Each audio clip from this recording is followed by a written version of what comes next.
السلام عليكم، ازيكم يا حلوات؟ عاملين ايه؟ يا رب تكونوا بخير. انا سولي احمد ودي قناتي سولي شو. وان شاء الله النهارده اعمل معاكم ريفيو لذيذ جدا في حاجات كنت طالباها بصراحه بقالي فتره، وصلتني متاخر فقلت افتحها معاكم. انا عارفين القناه اللي هي اسمها سيترس، اللي هي بتيجي في التلفزيون.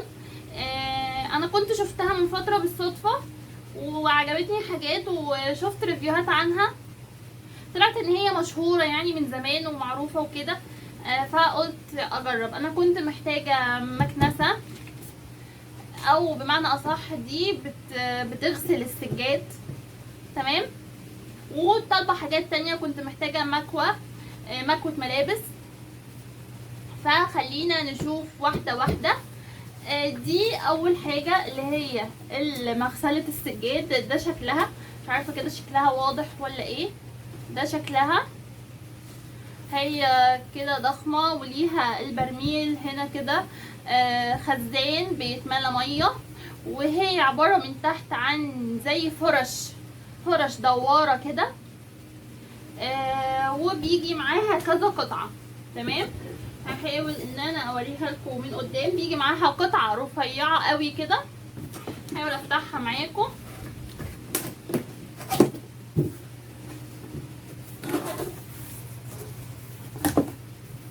شوفوا هي لسه بالكرتونه بتاعتها بالضمان والحاجات. بصوا بيجي معاها فرشه صغيره كده من هنا عشان تنظف وتشفط الميه.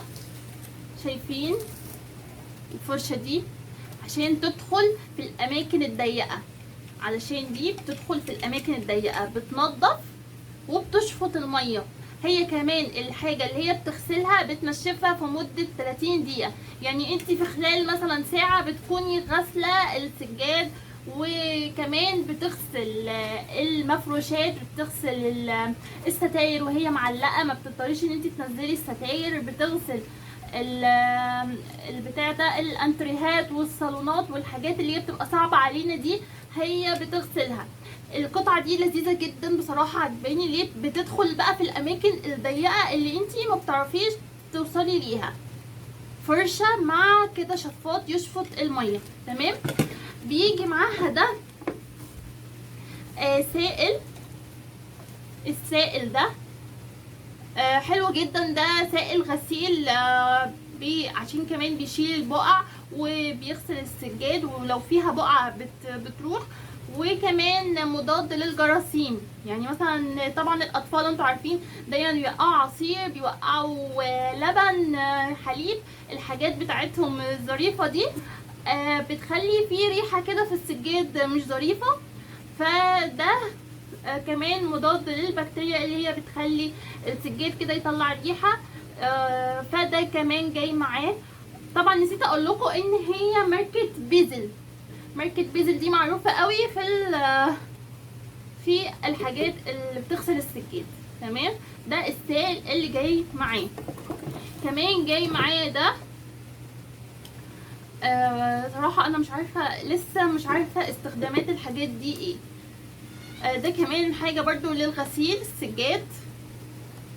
دي حاجات كلها تقريبا للغسيل، تمام. في بقى كمان معانا دي بقى اليد بتاعتها. شوفوا كده، دي اليد بتاعتها كده طويله، وباقي الحاجات بقى تحت. فانا مش هعرف افك الحاجات كلها مره واحده. انا هبقى افكها واركبها واجربها معاكم على اي سجاده او على الانتريه، نبقى نجربها مع بعض، تمام. تمام كده خلصنا من اول حاجه، ويا رب تطلع كويسه. انا لسه هجربها ان شاء الله، اجربها معاكم على اي كده انتريه ونشوف اخبارها ايه. اوكي. ودي اول حاجه معانا، تمام كده. نشوف معانا الحاجه التانية. هنفك مع بعض. بصراحه كنت طالباهم من زمان جدا، بقالي اكتر من شهر ونص واتاخروا قوي. طبعا في ظل الفتره اللي فاتت كان في حظر في السعوديه، ما كانش في شحنات، يعني الشحنات بتوصل بالعافيه، الحاجات كانت بتيجي متاخر. فيا الله على ما وصلتني الحمد لله، فرحانه جدا طبعا.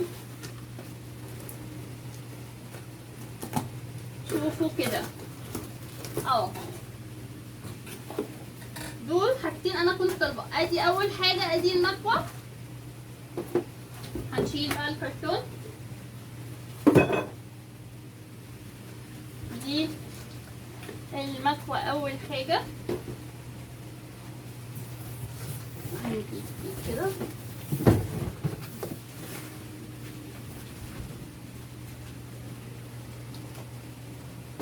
وايه دي المكوه،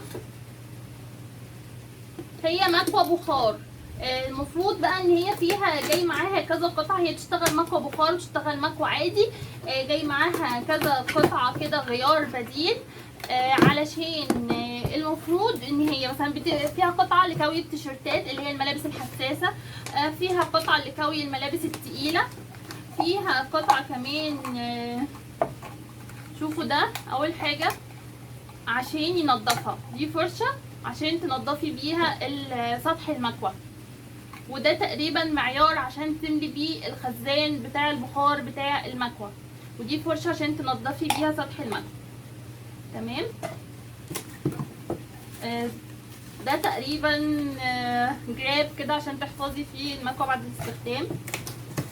وهي دي بطل الليله دي المكوه.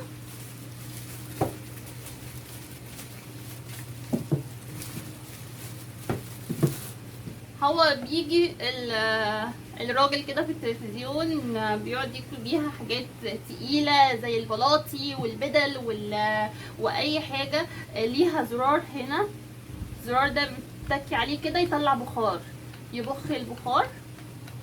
شوفوا دي القطعة اللي هي الحديد التقيلة، ودي فتحات البخار. دي علشان الحاجات التقيلة، الأقطان والحاجات التقيلة. شوفوا كده لونها جميل قوي ومش تقيلة قوي. وهنا بتظبطي الحرارة مع البخار. تمام اهي. وتقريبا هنا دي بتتفتح تقريبا يعني كده، الخزان بتاع المية. شوفوا ده كده، ده خزان المية. بنملى مية من هنا وبعدين بنقفلها تاني بالضغط كده عادي خلاص. وهو ده شكلها، ودي القطعة اللي بتكوي الحاجات التقيلة. اوكي. جاي معاها بقى القطعة دي، قطعة عليها زي طبقة من القماش كده. القطعة اللي عليها طبقة من القماش دي بتكوي الحاجات الحساسة. دي بتكوي الحاجات الحساسة زي مثلا ايه، زي التيشيرتات دي طبعا كويها بالنسبة لنا صعب، وبنخاف عليها تتلسع او حاجة زي كده. زي مثلا الحاجات الحرير، زي السكارفات بتاعتنا، زي فساتين مثلا السواري الخفيفة، زي مثلا الحاجات دي. فدي للقطع الحساسة اللي انت بتخافي عليها ان هي تبوظ، فبيبقى عليها زي جزء قماش كده يحافظ لك عليها. تمام. ادي تاني قطعة. تالت قطعة شوفوا كده، دي جميلة قوي عجبتني جدا.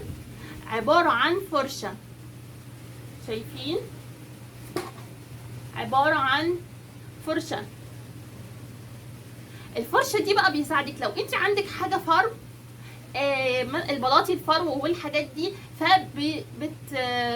بتكويها وفي نفس الوقت بتحافظ على شكل الفرو والنفشه بتاعته والحاجات دي. حتى المخدات الفرو تقدري ان انت تغسليها وتعقميها وتفردي الفرو بتاعها بالمكوه دي.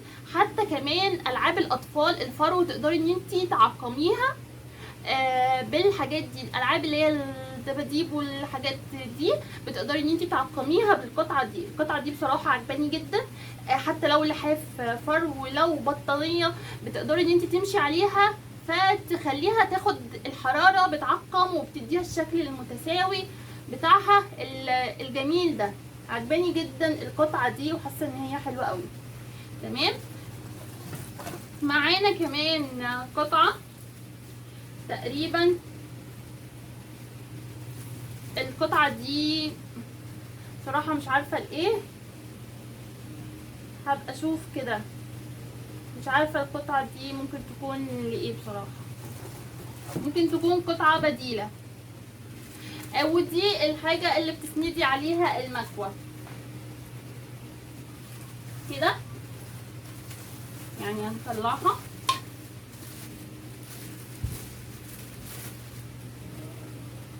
بتسندي عليها المكوى.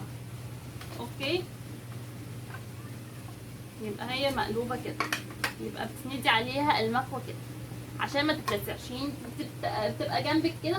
دي بقى برضو تقدري ان انت تغسلي، تعملي بيها الستاير، تعقمي بيها الستاير وتفرديها وهي مفروده مكانها. وهي مكانها بتقدري ان انت تسويها وتديها الشكل الحلو وتكويها. ملايات السرير وهي مفروده على السرير تمشي عليها بسرعه، بتديها الشكل الجميل، بتكويها بسرعه. اي حاجه على السريع كده بتقدري ان انت تفرديها وبتخلي الشكل حلو ومعقم في نفس الوقت. تمام. دي كل المكونات خلصت تقريبا. دي مكانها هنا او حاجه لسه كده، هقعد اشوف دي مكانها فين ونظبط كده ونشوف. وهستخدمها برضو، هقول لكم بعد الاستخدام ظروفها ايه، بس ان شاء الله تكون حلوه ومميزاتها. انا شايفه ان هي مميزاتها جميله. تقريبا دي هنا عشان نثبت عليها المكوى لما نكون بناخد ريست او حاجه. تمام. ده المنتج اللي هو كده كده كده كذا قطعه، ومعاها الجراب بتاعها ومعاها المعيار مع فرشه التنظيف. يعني الفرشه دي عشان مثلا لو القطعه دي تنضفيها كده بالفرشه. حلوه قوي فكره الفرشه دي، جميله جدا. تمام. ناخد بقى الاكياس والحاجات دي والضمان بتاعها. اوكي تمام كده. معانا ايه كمان؟ معانا الحاجه دي كمان. شوفوا ده بقى، ده اهم حاجه النهارده، ده اللي انا كان نفسي فيه جدا. ده هيالورونيك اسيد. تمام. ده هيالورونيك اسيد حلو جدا، معمول بتقنيه النانو. تقنيه النانو دي اللي هي اصغر حاجه في الكون، بحيث ان هو يخترق الجلد بسهوله والبشره تتشربه كويس جدا. انا كان نفسي في حاجه زي دي من زمان. طبعا في ايام الحظر دي بصعوبه ان انت تقدري تروحي مراكز التجميل، او كمان هم غاليين قوي، يعني مش اي حد يقدر ان هو يروح ويتعامل معاهم. هو المفروض ان هو بوكس كده، واحنا قاعدين في البيت كده نبتدي ان احنا بما ان كمان فاضيين اكتر في ايام الحظر، فنهتم ايه ببشرتنا شويه. لازقه مش عاوزه تطلع البوكس مش راضي يفتح. لا بدأ يفتح اهو.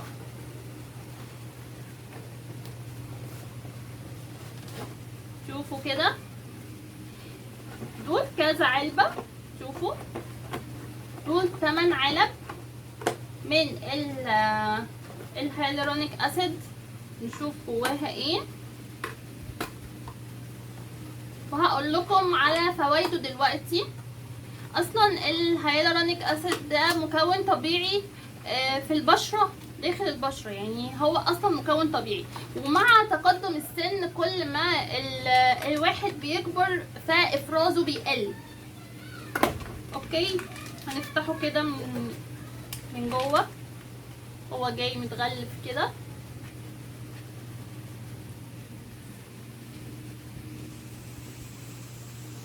اوكي هنفتحه كده.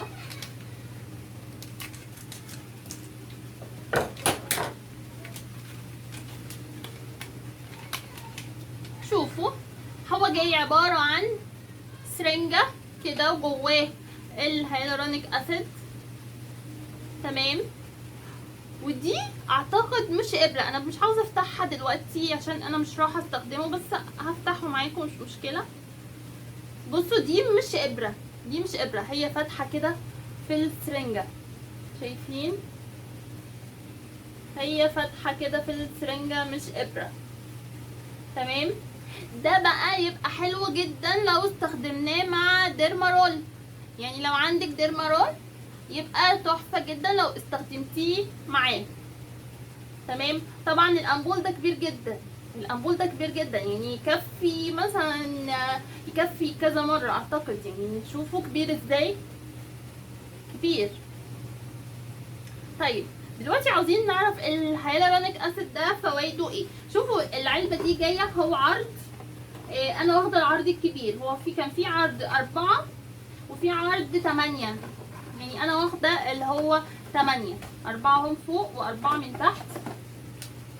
اوكي.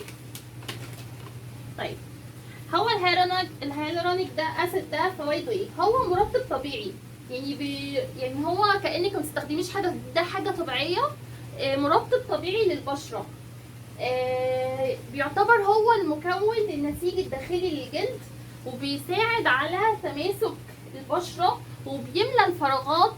يعني مثلا الناس اللي هي عندها السبعات واللي هو رقم 11 اللي بيبقى في الجبهه، والحاجات اللي بتبقى عند الفم، الخطوط اللي عند الفم، ده بيملأ الفراغات. طبعا مش من اول استخدام، يعني احنا لما نداوم عليه هيبتدي ان هو يصلح بشرتنا، يصلح الحاجات اللي حصلت فيها، مثلا مكان اثار حبوب، مكان اوقات اثار الحبوب بيعمل زي حفر كده، هيبتدي يصلح المشكلة دي معانا.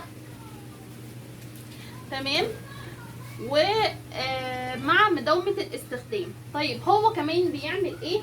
هو بيملى الفراغات بين الخلايا، وبالتالي بيخفي اللي هي علامات تقدم السن. الفراغات اللي انا قلت لكم عليها اللي بتبقى حوالين الانف، حوالين الفم، وبتبقى في الجبهة، دي اكتر حاجة بتبقى واضحة قوي.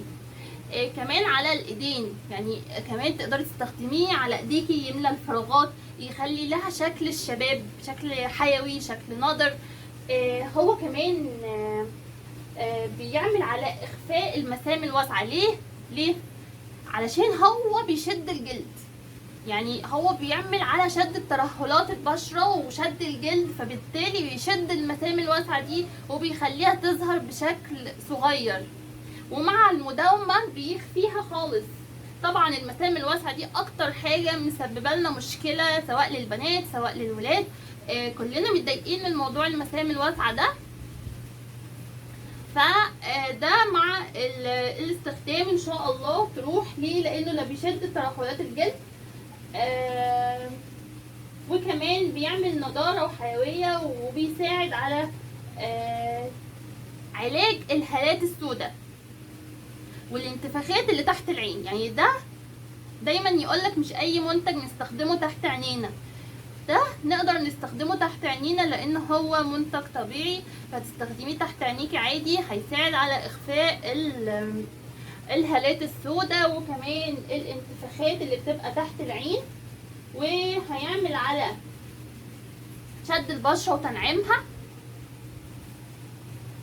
وهيساعد كمان الكولاجين والالاستين اللي بيبقوا تحت البشرة، اللي هم مسؤولين اصلا عن نضاره البشره. الكولاجين والالاستين ده هيحفزهم ويساعدهم على ان هم يفرزوا بزياده وتظهر بشرتك بشكل حلو. كمان هيعمل على نعومه الجلد، وهيوحد لون البشره، وهيديكي بقى شكل البيبي فيس اللي احنا كلنا بنتمناه ده. انا متأملة فيه خير يعني. وكمان هصور لكم بشرتي قبل وبعد. هحاول ان انا كمان اعمل لكم فيديو لبشرتي قبل وبعد، وهقول لكم رايي فيه بكل صراحه. بس انا متامله فيه خير ان شاء الله. وصلتني النهارده وكنت فرحانه ان هي وصلت، وحبيت ان انا افتحها معاكم. وبعد كده هقول لكم رايي فيها بقى بعد ما اجربها بقى كذا مره وكده. هقول لكم رايي فيها. يلا حبايبي، مع السلامه. اتمنى ما اكونش طولت عليكم واكون افدتكم. مع الف سلامه.